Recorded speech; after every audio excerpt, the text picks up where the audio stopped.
mikil og hafðum verið á sjúkrahús á Vífilsstöðum í 3 ár áður en hún dó, svoleiðis að ég er 6 ára þegar hún fer að heiman og það var náttúrulega mikið áfall.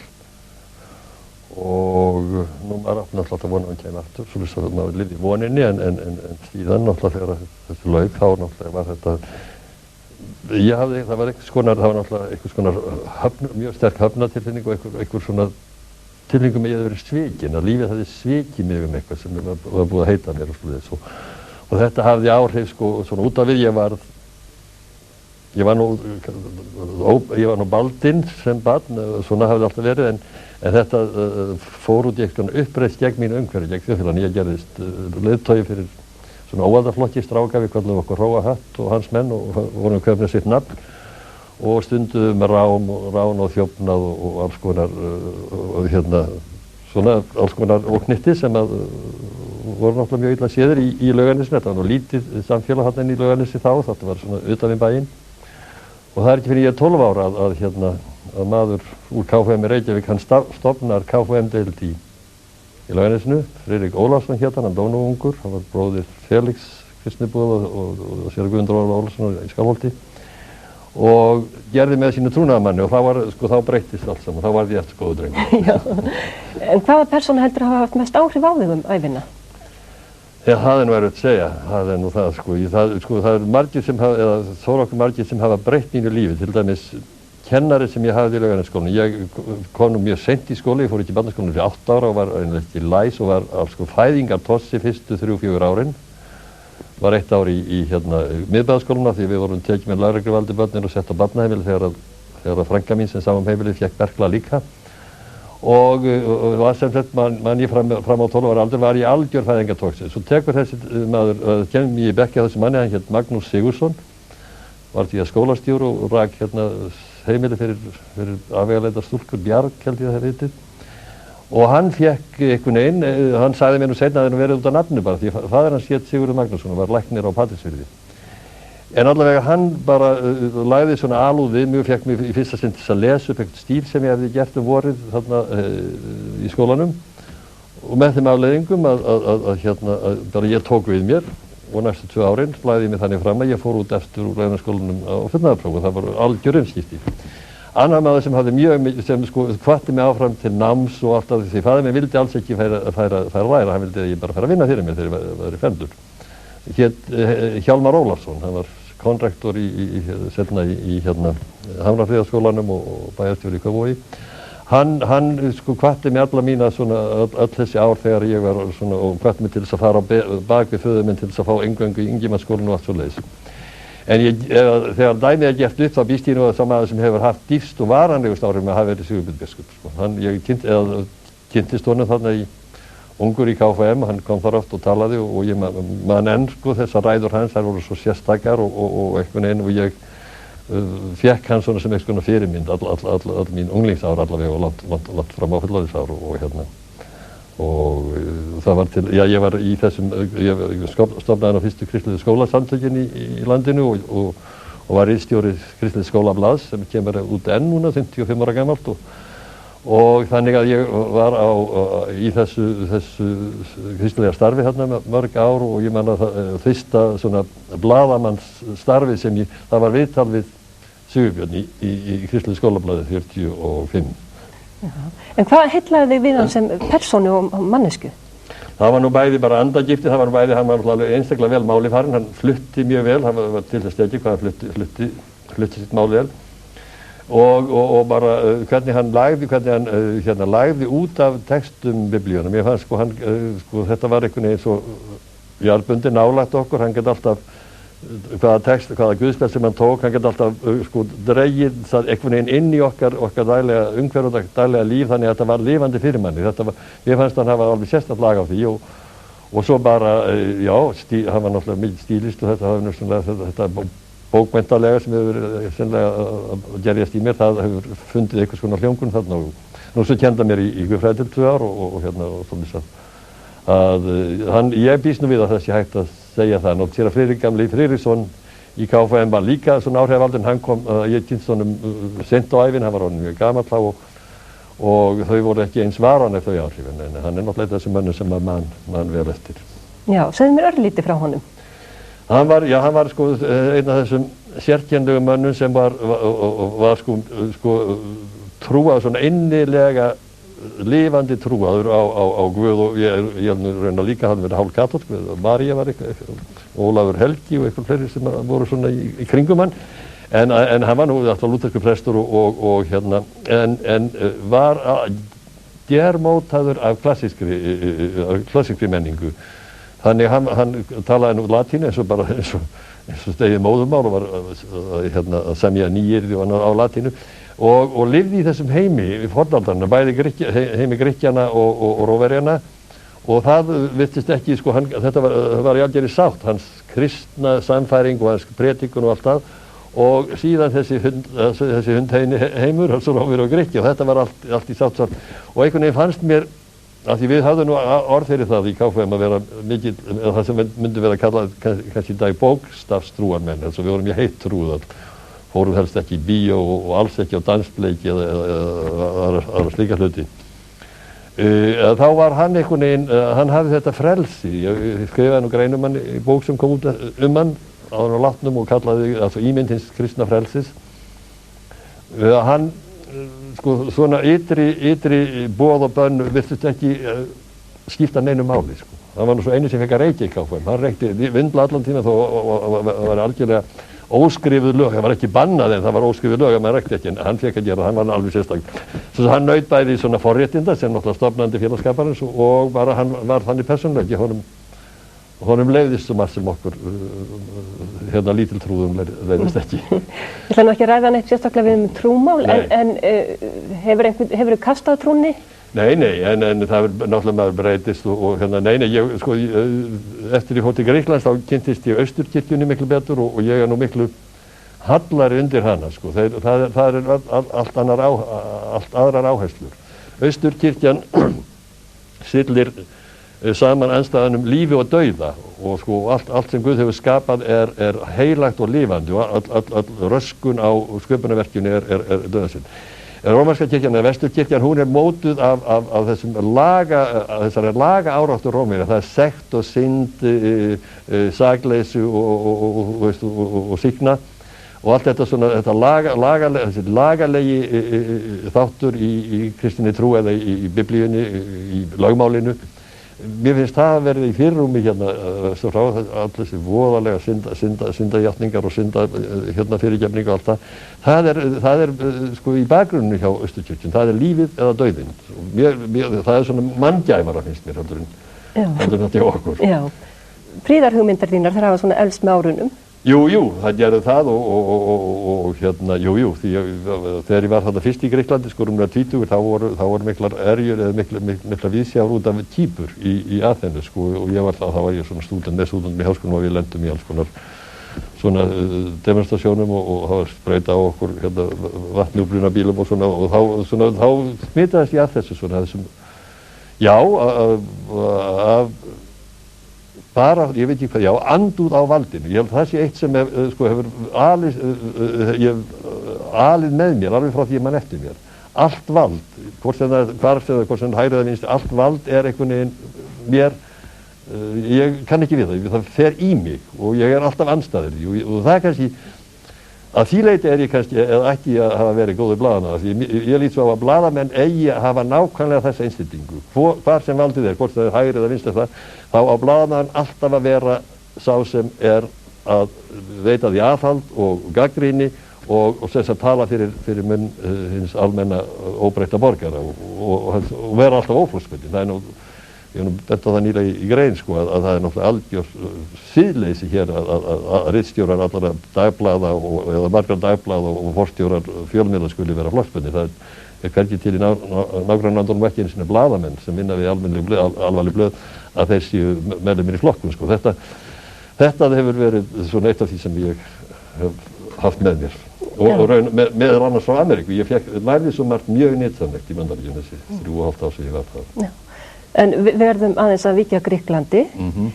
Þú varst viðstaddur njósnaréttarhöldin í Aþenu, segðu mér frá þeim. Já, það var nú einn af þessum ömurlegu hlutum, sko. Þetta var árið 52, það var hann nýlokið borgarastyrjöld, alveg svakalega blóður í borgarastyrjöld á árunum 46 til 49 eftir heimsstyrjöldina, og það átti náttúrulega rætur sinni í því að rekja til þess að andspyrnuöflin gegn Þjóðverjum, þau voru undir forystu kommunista og þeir eru verið mjög virkir og aktífir en það er útlagastjórn í Egyptalandi og svo hefur náttúrulega verið mikið af samverkamönnum Þjóðverja í hernum til dæmis og annars slíkt. Og svo brýst þessi borgarastyrjöld út 46 eftir að friður samin og hún stendur í 3 ár og henni líkur, þá kommunistaflokkurinn bannaður og það eru náttúrulega gífurlega átök í landinu og það kemst upp einhverja litla útvarpsstöð í Aþenu, þarna 51-52 og það endir þessara réttarhalda, þetta voru almennir borgarir en þetta samt fyrir herrétti, það eru 5 dómarar þarna og þetta svona venjulegt fólk, 20 manns. Og sem sagt, ég var þarna viðstaddur, þetta tók mánuð og mikið sumir, þetta var mjög ójafn leikur því sumir af þeim ákærðu voru af góðum ættum og ríkið var flotafæðin eins og flotafæðin, hann hafði 6 verjendur, var samt dæmdur til dauða en aðrir urðu kannski 5-6 manns að vera einn verjand, þeir eru ekki peningarna til þess að borga fyrir sína vörn. Og þetta, mér finnst þetta svakalega harðneskjulegt og einhvern veginn bara horfa á þetta fólk og eiga von á því að einhver af þeim færu beint í dauða sem það var gerði. Og þannig var til dæmis leiðtogarinn, þetta var svona tiltölulega ungt par, Bela Jannis og kærastan hans og hún hafði átt barn rétt áður en þau voru gripin og þetta var einhvern veginn mjög ömurlegt allt saman. En við völd í landinu var nýkominn gamall herforingi sem var svona frjálslyndur, plastýrasétan eða svona freka vinstri sinna, var mjög óþægur Ameríkönum á meðan hann var við völd. Og hann hafði heitið því að ef það fólk sérstaklega konan þessi, Jóaníðu, dæmd dauð, þá hún sýknuð og þeir eru ekki teknir af lífi fyrir eftir dúk og disk. En herinn greið fram fyrir hendunar á stjórnvöldunum og bara hann leið út á dómunum fjall, þá þau keyrð burt og beint á aftökustað. Og þetta mæltist alveg og hún líka þetta mæltist alveg svakalega fyrir og var alveg ótrúlegur hlutur og ég held þetta verið eitthvað það versta og heimskulegasta sem herinn gat gert allt því hann alltaf var svo óvinsandi út af þessu. Þetta var eina af þessum stundum eða periódum í lífum mann sem maður hugsa til með hryllingi, ég verið að segja þetta er minning sem ég vildi helst geta gleymt en það gerist nú ekki. Nei. En á árum herforingjastjórnarinnar komstu þá til Grikklands? Nei, ég hafði verið þar árlega alveg fram til 67 eða síðan 66. Svo náðu þeir völdum 67 og þá árið seinna þá stofnum við hérna, þá komu hingað 8 grískir námsmenn frá Svíþjóð, meðal annars þeir frægir rithöfundar Kallifatides og Papakongos og þá stofnuðum við Grikklandshreyfinguna og gegn herforingjastjórninni og það þýddi það náttúrulega ég var settur á svartalista og við börðumst gegn því að hreyfingin að fólk færi til Grikklands á þessu stæði. Svo var nú Papadopoulosi þannig var nú vikið frá ári áður en þeir fjallu á 73 og þá tók ég það útsýn bað mig að fara með hóp til Grikklands og ég tók það áhættu hann alveg í lokin að fara með hóp og það gerði ég og það var allt í lagi og það tók enginn eftir því að ég verið á þessum lista. Svo hitti ég svona vini mín eða bara svona yfir þjóna á hótelum og sagði við þá ég stóð nú við hliðina á okkur í baráttunni því ég vann gegn því að fólk færi til Grikklands. Og þá sagði þeir við mig, heyrðu vinur minn, þú hefur heldur betur svikið okkur. Ef að þú ættir veika frænku á spítala og nenntir ekki að heimsækja hana, myndi ég líða vel. Þú áttir að koma meðan við vorum veikir, meðan við vorum undir þessum djöflum og hjálpa okkur, en ekki láta sem við verðum ekki til. Sá hann þetta frá allt öðru sjónarmið en ég hef nokkuð tímann hugsað það. Já, þetta er merkilegt. Já, það er merkilegt og mjög lærdómsríkt. Þannig að við höfum haft miklu betra því að ef þið hefðu komið, þið sem voruð á móti þeim og blandað geði við okkur og stappaði okkur stálinn og verið með okkur í baráttunni. En snúum þá til Bandaríkjanna, þú varst hjá Sameinuðu þjóðunum? Já, ég fór þar á sumarnámskeið 53 þriggja manna sögumannarstöð og vann þar í upplýsingadeildinni. Og kynntist Dag Hammarskjöld? Jú, ég kynntist hann lítilega, hann var nú yfir allar þessari gífilega miklu stórn, maður hitt hann bara svona á samkomum, það voru haldin svona starfsmannakvöld og starfsmannahátíðir og hann var ótrúlega feiminn, það er skrítið, ég hef hitt tvo svona mjög volduga, atkvæða mikla menn í heiminum sem hafa greinlega þjáðst af feimni. Það var hérna Dag Hammarskjöld og Pandit Nehru. Ég hitti hann í Delhi, 60, einhver opnun á menningarhúsi þar og þar var ég með sýning á málverkum eftir íslensku missa, altså endurprentunum frá Helgafelli og talaði við hann og hann var svo við honum báðir svo, ég verð nú svo feiminn þegar ég hitti feiminn fólk, þetta er eitthvað í mér, sko, ég verð alveg miður mín þegar ég hitti feimna menn og það í báða þessu tilfellum þá var ég einhvern veginn orðlaus bara þegar ég sá hvað þeir voru feimnir, svo það var mjög lítið samræður en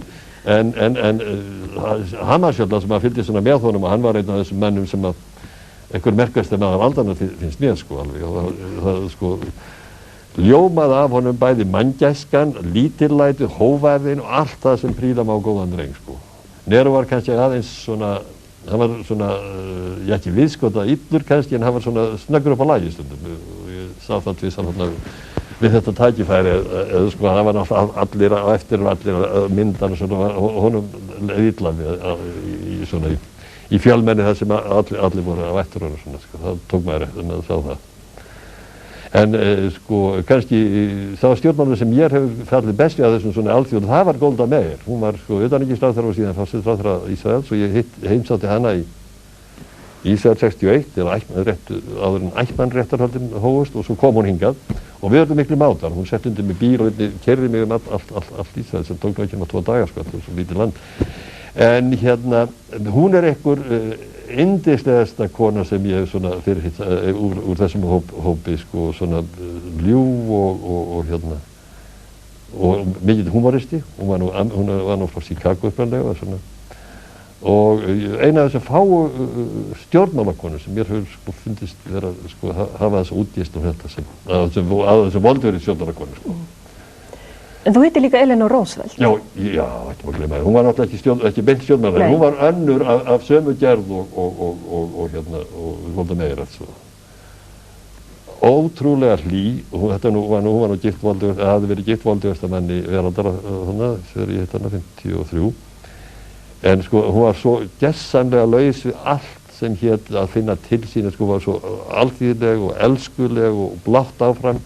Og svo fann maður allt sem hún var, sko, hún var nú að vinna að mannréttinda nýbúin að vinna að koma mannréttinda, auðvitað, hann var orðinn 5 ára gamall. En hún hafði undirbúið hann, mannréttindasáttmálann og verið á kafi í því og hún stjórnaði vináttufélagi Sameinuðu þjóðanna þarna á þessum tíma og bara hún var svo, og var nýkomin frá Indlandi, hún var svo full af því sem hún var að gera að betrumbæta heiminn, hjálpa Indverjum að rísa upp úr fátæktinu og ömurlegheit. Það eru þessar 2 konur sem mér minnist úr hópi þessa fólk sem kom hérna, menntamálaráðherra Furtsevs kom hérna, Krúsjevs, Furtseva hét hún, kom hérna 64 held ég, hún var mjög skemmtileg, hún var náttúrulega ekki nærri eins valdamikil eða atkvæðamikil en við svona skemmtileg kona kom hérna með 2 dætur sem minni mig og það var volið gaman, við Matti vorum mikið með henni svona gaman að henni. Mér átti til að spyrja bara fyrir forvinnisakir Eleanor Roosevelt að maður les ofta að hún hafi verið mjög ófríð kona. Fannst þér það? Mér fannst það ekki, sko, og ég veit að svo strangt ekki var það kannski en sko, maður sér það kannski myndi, en mér fannst hún frí, altså mér fannst hún bara falleg af því að það var þessi útgeislu, þessi innri ljómi, sem mér alltaf finnst þú falleg síðan ég hitt hana, sko, skítið. Absolutt, já. Ekki væntum að heyra það. Já. En þú varst þarna í Bandaríkjum á McCarthy-tímanum. Jú. Hvernig var andrúmsloftið? Fannstu fyrir þessu andrúmslofti? Já, alveg frá byrjun. Sko, það var náttúrulega byrjað áður en ég kom, en ég man það bara þegar maður kom bara strax, maður kom á flugvöllin, sko, ég var með myndavél og maður var sko hræddur hún rifin af manni og maður allstaðar sko í skólanum og sko svo náttúrulega voru endalausar sögur og fólk sem hafði verið bara slegið út, eyðilagt líf þess og heilar fjölskylda sem voru bara eyðilag og sjálfsmorðsalda og þannig allt. Þetta var alveg ömurlegt, þetta fyrsta hálfannað ár held ég.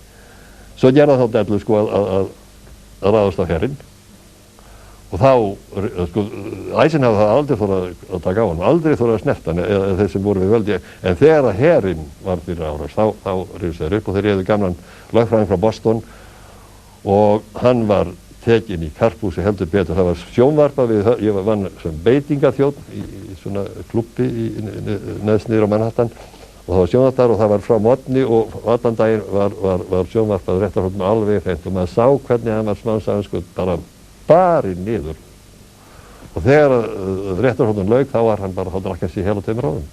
Ungur maðurinn, 50 sko, þetta var alveg óhugulegt en völdin, áhrifin og völdin sem hann náði óformlega því hann var nú bara þingmaður, senator og formaður þessar alrændu nefndar þessar óamerísku nefndar eða hvað hétt en sko terrorinn það var alveg lítill og ég upplifði raunar í Grikklandi því þar var mjög stórt og merkilegt bókasafn og þar hafði hann sendt þessa skósveina sína Cohen hét annar Cohen, ég man ekki hvað hinn hét og þeir höfðu hreinsað út allar vafasama bækur og fína bókasafnin að þennu og þetta hafði gerst alla Evrópu út allt og það var sko, það var eitt þriðji held ég að bókasafn sem var bara horfin af því að þetta var eitthvað vafasafn og þetta gerist allt, sko, hvaðan komst upp með, það alveg lígilegt. Já, en var fólki mikið létt?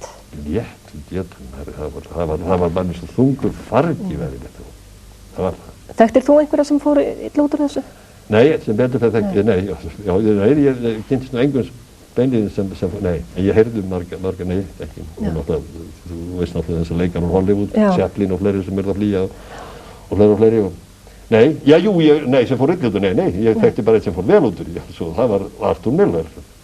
Hann stóð sig eins og þetta, ég kynntist honum þarna rétt áður en ég fór heim. Já.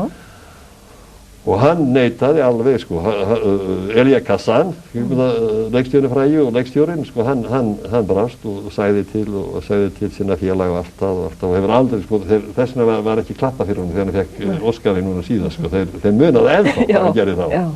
En Arthur stóð og sagði aldrei, það var búin að svara öllum spurningum, rétt, 27. spurning, hvaða menn voru á þessum fundum hann sagði, ég geti ekki tekið frá sjálfsfinninguna. Og hann var dæmdur, en síðan sýknaður á Hæstarétti. Sko. Og hvernig kom? Það var tekið á hann vegabréfið en síðan var hann sýknaður. En þingið dæmda, stór meirihluti þingsins dæmda fyrir að hafa sýnt þinginu, þessari nefnd, og þinginu þar með óvirðingu. Og mjög stór meirihluti sem dæmda þar, en Hæstarétti sagði nei. En hvernig kom hann þér fyrir sjónir? Hann nú einn af þessum sko öðlingsmönnum sem sko ég man allan tíð sko, hann sko náttúrulega heimsfrægur maður og frægur allar jarðir og leikinn enn í dag.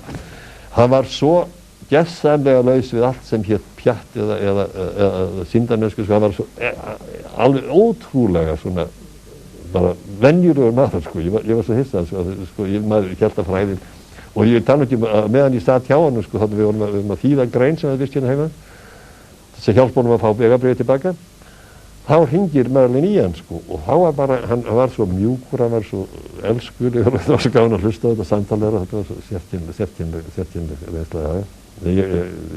hann einn af þessum mönnum sem ekki beinir. Þú voru ekki hitt Marilyn Monroe? Nei, það gerði ég. Þú mistra henni? Já, ég mistra henni.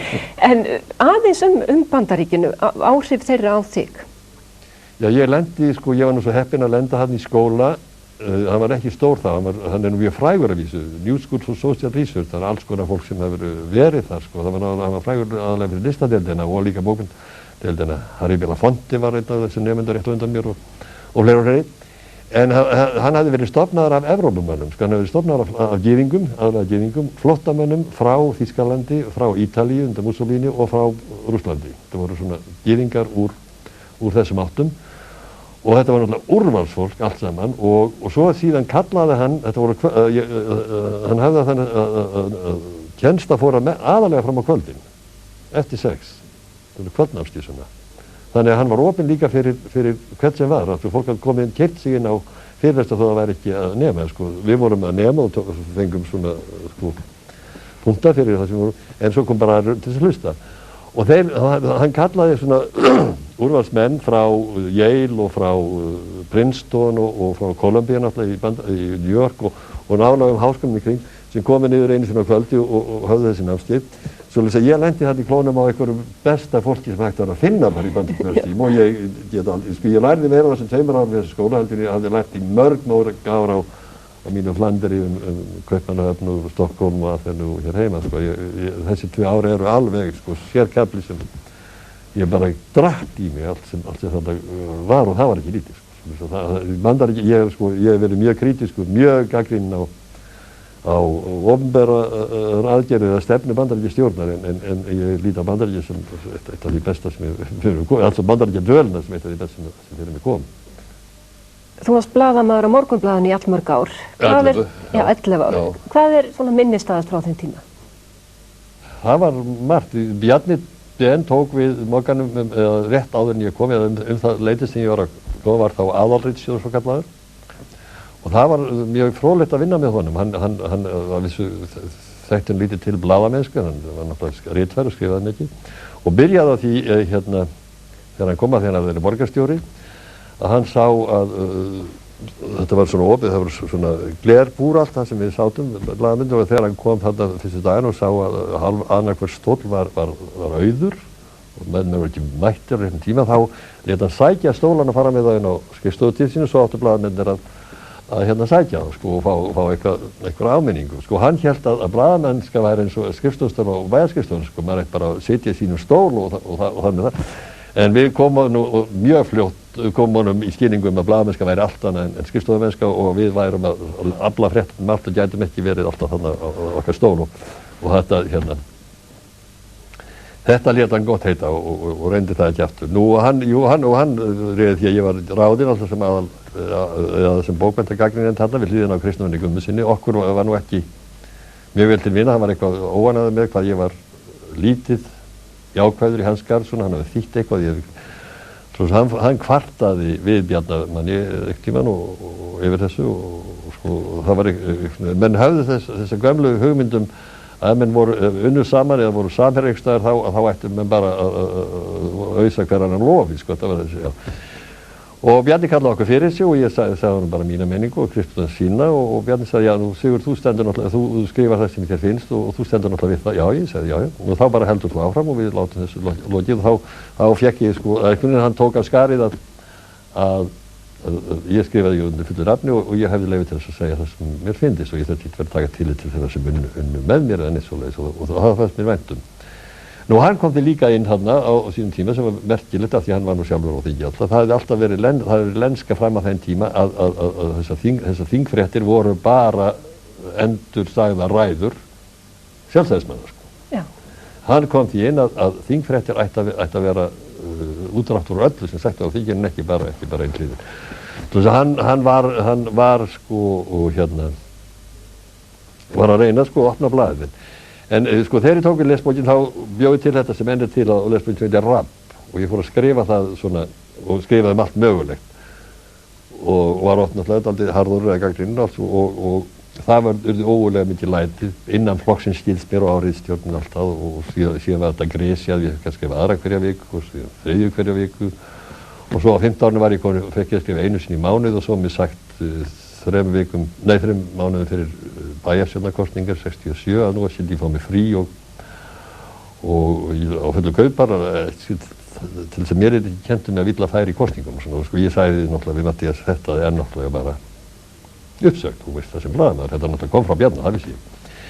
En sko það var það sem ég var að reyna að segja, en þegar ég var fyrir vestan þá, til dæmis New York Times og alls konar svona öll meiri háttablöð, þau hafðu ritstjóra og ritstjórnargreinar og þær túlkuðu kannski opinbera stefnu blaðsins, en svo var þau með kolumnista, altså dálkahöfunda, sem voru algjörlega sjálfstæðir, rifust ofta mikill hörku við ritstjórnina og ég segi sko þetta gerði blöðin bæði skemmtileg, það var ekki sko hér á landi það þannig, þetta moggalígi, þetta þjóðlígi, þetta tímalígi og maður veit aldrei hvað snýrður, það alltaf hægt að stimpla þetta sem bara líga því að það er í þessu blaði. Stærsta blaðið var hægt að sjá sómasinn í því að opna það þannig að það væri hægt að halda þessar umræðu opinni innan blaðsins og þetta er náttúrulega komið núna en það sagði Matthías fyrir nokkrum árum ég hef bara verið á snemma á ferðinni en sko, þetta var ekki við að komandi sko, og þetta náttúrulega endaði þessu segja með því að ég var beðinn að hætta að skrifa í bili sem ég tók sem er. Svo að það voru mikil átök oft. Víkjum aðeins að kalda stríðinu í bókmenntum, svo kallað, var ekki erfitt að lifa þessa tíma?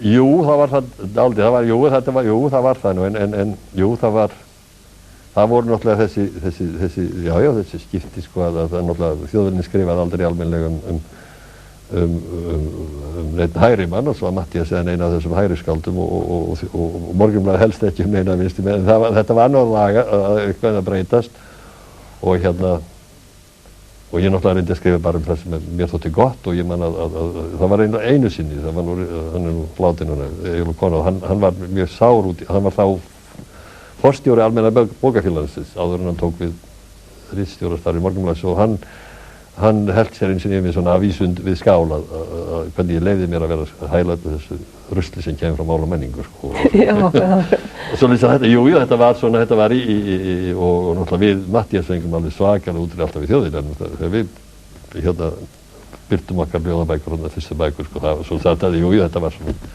það var, en sko þetta var einhvern veginn að reyna saman af því að Þjóðviljinn nefnilega var með gagnrýnendur sem voru á móti atómskáldskap. Það voru svona eldri gagnrýnendur, Björn Fransson og fleiri sem þoldi ekki atómskáldskap, og við svo hinum megin vorum hann að yrkja atóm eða svona rímlausan kveðskap við Matti og fleiri. Og það féll náttúrulega góða jarðveg hjá atómskáldum sem voru yfirleitt vinstri sinnuð. Svoleiðis að þetta var einhvern veginn að jafnast út, hægt og hægt, alveg sko á þess að án okkur aðgerð þetta bara gerðist. Svona, af því að sko menn voru að fást við sömu hluti báðum megin og svona. En þetta var sko nú kalda stríðið náttúrulega setti svip á allt sem var skrifað náttúrulega líka því að Segjum aðeins frá Rithöfundafélagi Íslands og svo Rithöfundasambandi. Já, það var nú eitt, það var nú eitt af þessu, það sem ég er stoltastur af allum mínu lífsferli að hafa sameinað rithöfunda, því það var náttúrulega algjörlega, sennilega var talið vonlaust verk. Það var þannig, það var þessi félög, það við Klofna, Rithöfundafélag Íslands, það við Klofna held í 45, Guðmundur Hagalín og fleiri höfðu gengið úr því og stofnað nýtt félag, Davíð Stefánsson fleiri, og þá var það einhvers konar pólitík, gegn Skílsbyr Halldóri Laxness, aðalega á Þórbergi eða eitthvað slíkt. Og þessi félög sko höfðu starfað hvort á sínu vettvangi og ekki náð saman. Svo einhvern tíman í kring upp úr 50 held ég, kom þessi saman að búa til svona reglífar. Ekki samtök, heldur bara sameiginlega yfirstjórn. Kallaði Rithöfundasamband Íslands og annað félagi hafði meiri hluta 2 ár og hitt félagi 2 ár og þetta gekk svona fram og tilbaka.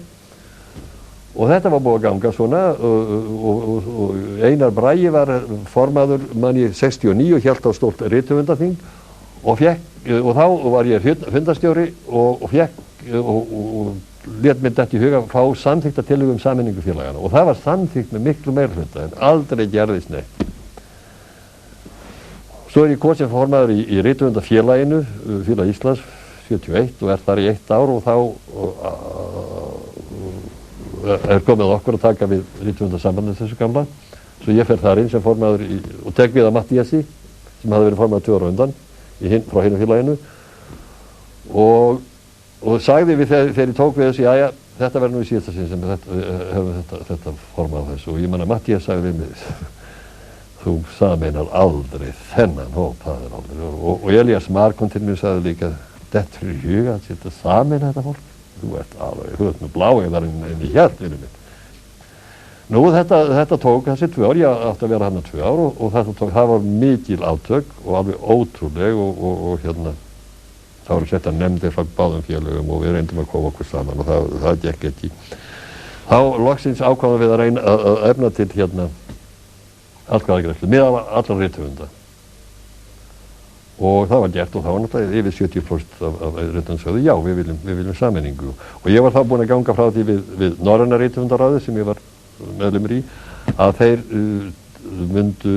styddu bara eitt félag á Íslandi og þeir myndu styðja nýja sambandið.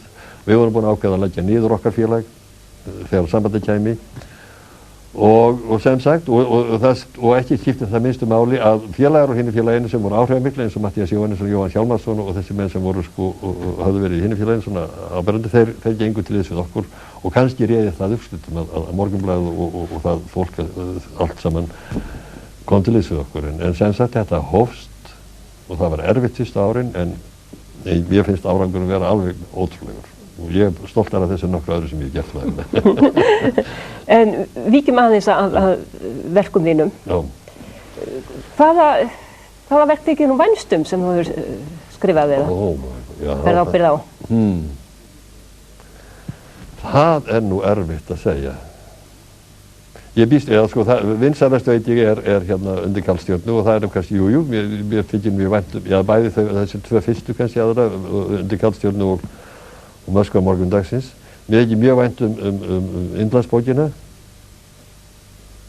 Það er nú kannski þess, já, þetta er nú kannski sko líka stafar af því að fyrir eitthvað, já, þegar 86 minni að var, nei ekki 86. Þegar Möskvandi kom út, hvað var það? Það var 79, það var 81, já. Þá fór ég upp að Glúrasteini í einhvern erindum og hitti Halldór þar og hann sagði við mig, og það er nú það sem ég er segja, hann sagði við mig svona, mér þótti mjög vænt það, Sigurður minn, ég held nú að þú hafi skrifað 3 bækur sem verða sjúkildarlega eftir að lifa. Það er þessar 2 minningabækur þannig sem komnar út og svo Indlandsbókin. Svo ég hef eiginlega hans orð fyrir því og ég held að ég tegur nú sammála með þetta sé nú það bækur sem ég, já, er ánægðastur með. Ég hef heyrt þá lýsingu á þér að þú sért kvennamaður og lífsnautnamaður. Skrifar undir það? Nei, ekki kvennamaður. Lífsnautnamaður kannski, ég hef gaman á að lifa, ég nýt lífsins og ég nýt lífsins og hef mjög gaman að vera til og aldurinn virðist ekki breyta því neitt. Nú ég hef verið giftur 3 svar og átt einhverjar vinkonur inn á milli, ég veit ekki hvort, altså miðað við flesta sem ég þekki þá finnst mér sko mín kvennamennska vera ósköp fátækleg. En er ekkert erfitt fyrir mann eins og þig svona lífsglaðan og fullan af forvitni á lífinu að eldast? Nei, á meðan ég held heilsu ennþá, ég reyki náttúrulega allt of mikið því miður en ég labba mikið og syndi dálítið og svona erfið og vinn alveg eins og þjarkur, alveg hreint. Og meðan ég geri það og nýt þess, sko, ég nýt þess bæði að vinna og svona vera til, þá finnst mér ekkert að því, ég veit náttúrulega þetta, ég fer að syngja með síðast en ég finn ekki fyrir því, mér finnst ég ekki vera orðinn gamall, svona inn í mér og líkamlega finnst mér ekki hafa hörna neitt að ráði, að kannski minnið aðeins, skamminnið aðeins. Svoleiðis að ég verð að segja bara eins og einhverjir gamli eins og Cicero og fleiri gamli menn sögðu sko að þetta síðasta tímabil er bara ekki það sennilega það besta. Sigurður A. Magnússon, þakka þér fyrir. Þakka þér fyrir leiðis.